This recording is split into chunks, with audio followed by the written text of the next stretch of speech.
Hello. I've recently been trying to cut down on my carbohydrate or carb intake, and that has led to some issues with a fairly limited menu. And I've been looking for things to eat basically online, and on my Amazon feed I came across these Nix Crunchy Caramel chocolate bars. So let's take a look inside and see what we get.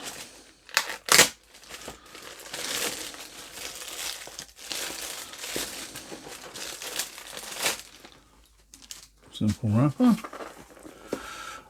So there's 21 bars at 28 grams each. So that's kind of comparable to a typical regular chocolate bar these days. This is obviously a retail carton. They've sold them on Amazon 21 at a time.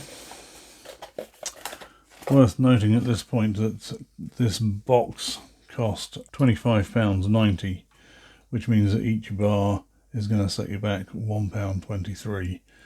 Technically £1.23 and a third. They're, I believe, sugar-free. Well, they are sugar-free. Oh, here we go. No added sugar, no palm oil, no gluten, just joy. So gluten-free as well. That might be important to some people.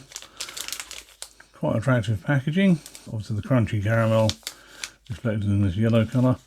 The Nick in Nix is apparently the co-founder who was diagnosed as pre-diabetic and sought to make lifestyle changes and couldn't find comfort food, snack foods, whatever you want to call it, that fitted in with those changes. So let's pop the other 20 to one side and open this one up.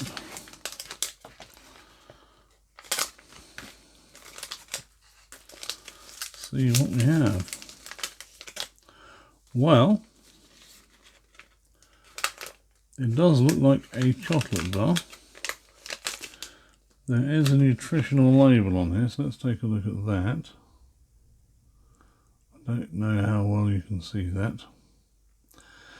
But what I can tell you is that on the government-approved way of measuring carbohydrates, these come in at 14 grams per 100 grams, or 5.6 grams per bar. So it's actually quite high carb for a low-carb product. Now, Nix say that this is a 1.8 net carb. 1.8 grams of net carbs, where they're taking the total carbs and they're subtracting those from sources that they deem to be not insulin raising or not harmful. So there's a lot of manufacturers now saying some carbs from artificial sweeteners, for example, may not affect your health in quite the same way as regular carbs. So we've got this situation where they're advertising a 1.8 net carb per bar. The nutritional label is saying 5.6. I'll leave you to make your own decisions or life choices on that. But let's see what this tastes like. 1 second. Oh, crikey. It's quite hard. I was expecting a soft, chewy caramel and it's not. Give me a moment. Okay, so that's a fair approximation of a chocolate bar. I'm trying to think what it reminds me of. The initial texture, I was expecting a soft filling, but it was actually quite crunchy. Wasn't so hard that it, you'd break your teeth on it. Depends on your teeth, I guess. But it was a surprise at first. Actually, quite nice. I'm going to have to look further into this actual carb and net carb situation, see how I feel about this. But for the here and now, I'm going to persevere with these and see how I get on with them. Do have a good day.